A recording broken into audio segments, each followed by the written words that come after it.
आजच सबस्क्राईब करा आणि आपल्या आवडत्या मालिकांचा आनंद लुटा। पृथ्वी तलावर जीव अनेक आहेत।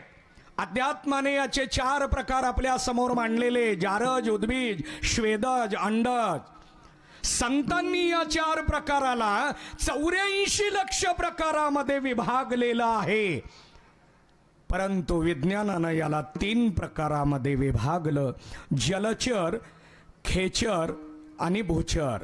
3 विभागामध्ये विज्ञान याला मांडतं। कुणी किती विभाग करायचे हा ज्याचा त्याचा प्रश्न आहे, परंतु पृथ्वीवर जेवढे जीव आहेत त्या प्रत्येकाला देह आहे आणि प्रत्येकाला देह मिळाला म्हणून जगणं अटळ आहे, जगावं लागतं।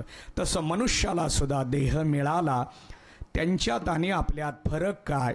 त्यांना अहंकार कळत नाही, आम्हाला कळतो आणि घालवताही येतो।